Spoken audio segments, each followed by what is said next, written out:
puisque je vais vous parler d'un sondage présidentiel qui est sorti aujourd'hui. J'aimerais avoir le sondage avec Gabriel Attal et le sondage avec Édouard Philippe. Donc je l'ai, voilà, il vient de me l'emmener, heureusement. Merci, vous êtes formidable. Il y a des gens qui vivent dangereusement. Non, pas du tout. Alors, si... Dans le cas, alors ils ont fait n'importe quoi, non, parce qu'ils disent n'importe quoi là, le sondage. Je les aime bien en plus, mais là c'est n'importe quoi, puisqu'ils ont fait une hypothèse Édouard Philippe, Marine Le Pen. Bon voilà, une hypothèse Attal Bardella. Pourquoi c'est n'importe quoi. Oui, c'est très arbitraire. N'importe quoi. Voilà, on ira d'accord, Gauthier. Oui, parce que il y a une hypothèse Bardella Philippe aussi, ou Le Pen Attal. Alors dans les deux cas, Marine Le Pen ou Jordan Bardella sont en tête avec 31%. Voilà, en vrai ça change pas grand chose pour le RN qui est stable à chaque sondage. Moi là ce que je vois c'est qu'il y a un vrai effet évidemment élection. Il y a un effet dans les deux sondages, on va parler d'abord de ça. Dans les deux sondages, Jean-Luc Mélenchon est à 14%. C'est-à-dire que depuis la sortie du livre La Meute, il a pris 4 points. Ça n'a aucune incidence. Donc non, alors je vais vous dire, non, ça n'a pas d'incidence, au contraire. Ah oui, ça a une incidence positive. Sachez-le, à chaque fois que vous écrivez un livre sur quelqu'un, les Français, ils sont extraordinaires. Et c'est pour ça aussi que j'aime les Français.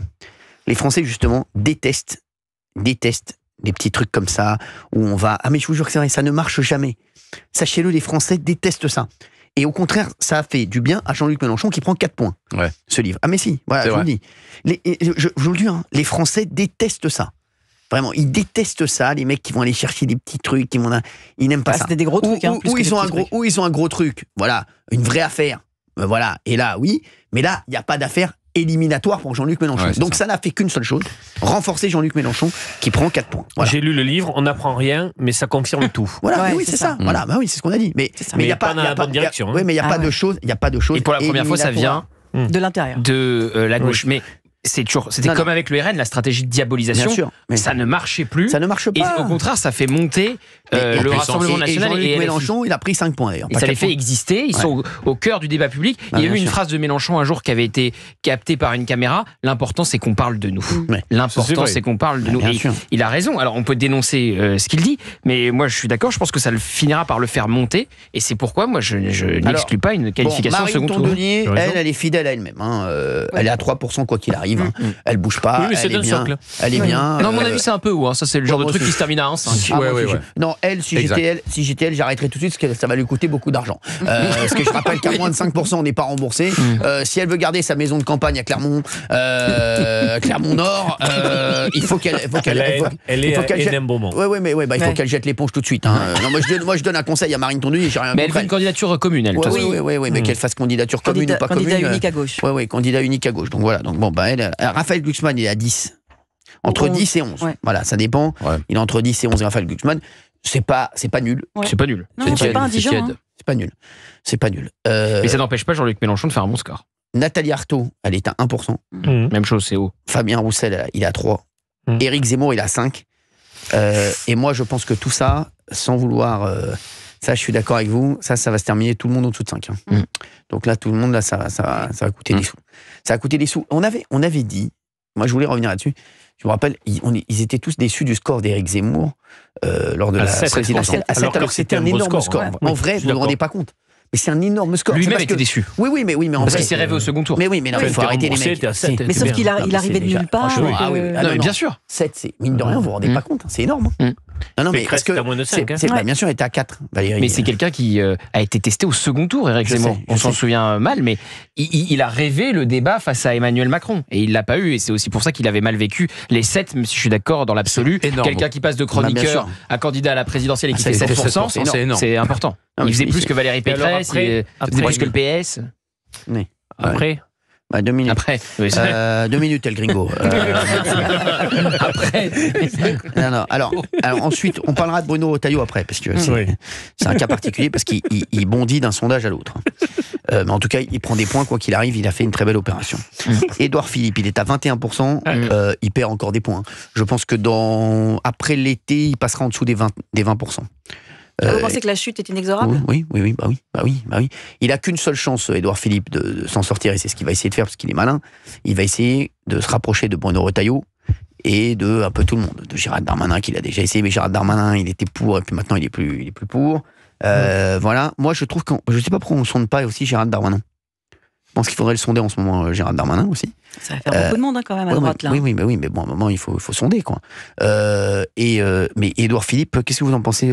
Il baisse encore, Gauthier? Alors moi, vous savez ce que j'en pense. Je pense que c'est le syndrome Alain Juppé. Je trouve que son discours est pas très clair.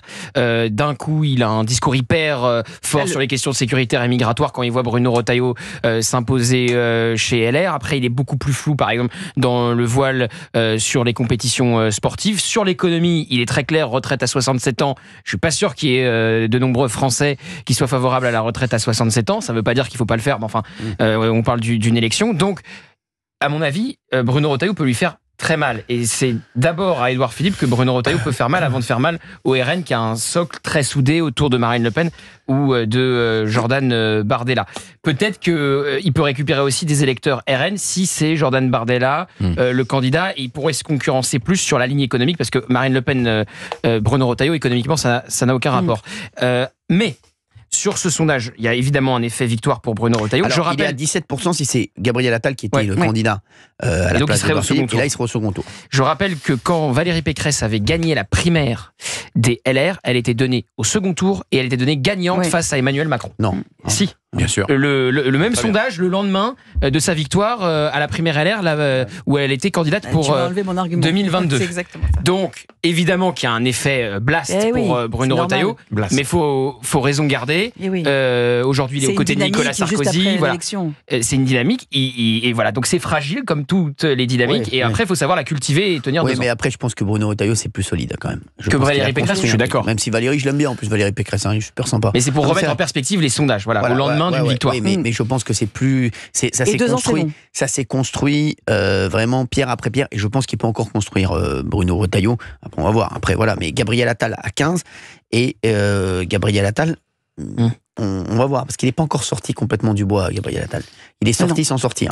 Alors, le seul qui est vraiment sorti complètement, c'est Édouard Philippe. Édouard Philippe, il a annoncé clairement. Exactement. Il a annoncé clairement, oui, clairement. Et en disant, je présenterai mon programme après les municipales de mars 2026. Et souvenez-vous, le timing de l'annonce de sa candidature, c'est au point. C'est entre la dissolution et la nomination de Michel Barnier. Très mal choisi. C'était pour faire un non-événement, balancer ça comme ça dans la presse au moment où on pourra en parler le moins, comme si c'était une évidence. Je n'étais pas sûr que c'était la bonne stratégie. Généralement, on fait ça en grande pompe aux 20h.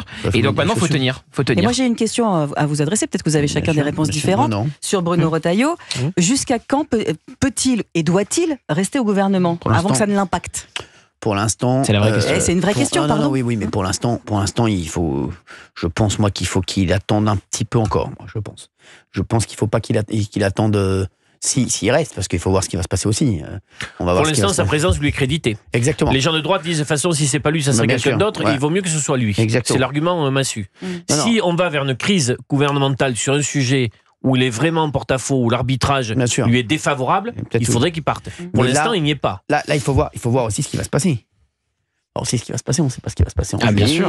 On ne sait pas ce qui va se passer avec François Bayrou, on ne sait pas si ça va... Il ne va rien se passer cet été, et rendez-vous à l'automne pour les textes budgétaires où le gouvernement Bayrou tombe. D'accord, donc voilà. Donc, toi tu penses qu'il tombe? Oui. Donc je pense qu'il va attendre ça, Bruno Retailleau. Il va voir et puis il verra après. Il tombe. Voilà, et peut-être qu'après il refusera de il n'y a pas de majorité pour le budget à venir. D'accord, donc il tombe. Oui. Il s'y prépare d'ailleurs, il le sait. Et Sébastien Lecornu. Le retour. François le sait. Qui a son heure. Oui, il dit c'est fini à l'automne, oui. Ah ouais, l'automne. Il n'en doute pas. Oui, il dit le texte, c'est un budget impossible, il n'y aura pas de majorité pour le voter, il y aura un 49-3, il y aura une motion de censure puisque le RN, les socialistes et les insoumis voteront la motion de censure, et ce sera peut-être le Cornu 1. Il n'y aura pas de dissolution, le président ne va pas dissoudre. Non. Pas redissoudre. Non. Ouais, un peu plus de dissoudre. Donc, il y aura le mec. Il y aura un nouveau gouvernement qui aura pour charge de construire un budget. J'aime bien le. C'est un effet ralent, le mec. Vous n'êtes pas dans la même émission, là. Vous n'êtes pas dans la même émission. Un peu plus de dissoudre. C'est un effet ralent, le mec. Il peut pas dissoudre. C'est un UPSA. Il tombera sur un budget de rigueur en disant voilà, j'ai voulu être sérieux, j'ai voulu imposer un budget rigueur. Alors il veut prendre 3 000 milliards. Moi, je vous ai dit la vérité. Vous voulez pas. Très bien. Au revoir. Dont acte. Il aura fait quoi 11 mois. Dis-moi. Je dis pépère. C'était pas donné. Et il est content ou pas, François Bayrou? Il n'est pas dans une séquence folle. C'est difficile. Bétarame l'a beaucoup touché humainement. parce que la manière dont les co-rapporteurs se sont comportés est inadmissible, puisqu'ils ont fait croire qu'il avait couvert des crimes pédocriminels. Donc c'est dégueulasse, pour tout dire. Il retrouve du souffle parce qu'il est sorti de cette affaire-là, de cette embuscade, mais pour construire un budget qui est... En fait, le pays est ingouvernable, on ne le dit pas. Il faut faire du cabotage pendant 2 ans, mais c'est ingouvernable. C'est ce qu'ils auraient dû dire dans l'émission où il y avait Emmanuel Macron la semaine dernière. Exactement. C'était le premier truc à dire. Le problème, c'est que le pays est ingouvernable, même avec une majorité absolue à l'Assemblée nationale. C'était la grande phrase du général de Gaulle. Comment voulez-vous gouverner un pays avec 400 types de fromage ? Oui, mais le général avait dit on ne peut dissoudre qu'en cas de crise politique majeure. Or, Emmanuel Macron a dissous parce qu'il a eu une contrariété, le résultat des européennes. Tu ne dissous pas sur une contrariété. Non, tu ne dissous pas sur une contrariété, je suis complètement d'accord avec toi. Sinon, moi, si j'étais président, je dissous tous les jours. Sans rigoler. Et moi, frère, dis-moi, je vais dissoudre tous les jours, moi, alors. Dis-moi. Et moi, il y a un mec qui va mal me parler dans le bureau, on dissout. Mais on dissout quoi? On dissout la semaine, on redissout. J'en ai rien à foutre, je peux plus les voir. Je veux voir d'autres gens. Institutionnelle. Je veux voir des gens, je veux voir d'autres gens, j'en ai rien à foutre. Non, mais sans rigoler. Non, mais les mecs, il s'est fait chauffer. En plus, le RN l'a chauffé. Il dit, ouais, truc, et c'est fou parce que moi je trouve que ça c'est une erreur et c'est un manque de sang-froid. Exactement, je suis d'accord. Il a perdu son sang-froid. Exactement. Le soir même, sans consulter personne. Braun-Pivet, l'archi, ils n'ont pas été consultés, contrairement à ce que dit la Constitution. Il y a une photo incroyable où tu les vois. Petit coup de téléphone pour leur annoncer et puis voilà. T'as une photo incroyable où tu vois Macron de dos et c'est le moment où il annonce justement et Braun-Pivet, etc. Et tu vois sur leur visage qu'ils sont défaits. Ils sont dissous. C'est normal, tu vois. Si on vous dissout, Valérie Bénin, vous allez voir. En tout cas, Yaël Braun-Pivet, on se rend pas compte, mais elle passe toujours à travers les gouttes. Elle s'en sort toujours. Elle a été réélue présidente de l'Assemblée malgré la dissolution. Vous savez qu'il la voulait pas du tout, Emmanuel Macron. Bien sûr. Au début. C'était Roland Lescure. La première fois, au début, la première fois, il en voulait pas du tout. Bien sûr. Elle a été contre lui. Elle se maintient. D'ailleurs, il en a voulu. Et là, il s'est dit, je m'en suis débarrassé. Et elle a réussi à se refaire réélire. Et le premier coup, Séjourné lui dit, non, occupe-toi de tes enfants. Exactement. Il lui a dit ça. C'est bien, oui. Séjourné, c'est dans son livre à ma place. Elle dit, on dit, non, tu ne seras pas présidente, occupe-toi de tes enfants. C'est fou, ça. Elle a dit, non, j'y vais quand même. Contre l'Élysée. Exactement. Elle était contre l'Élysée. Le candidat à l'Élysée, c'était Roland Lescure. Bien sûr. Pour aller au perchoir.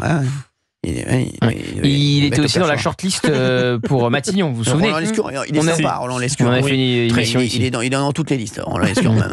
Demi-frère de Pierre. Même la liste des courses. Je dois acheter quoi de Roland Lescure? C'est où ça?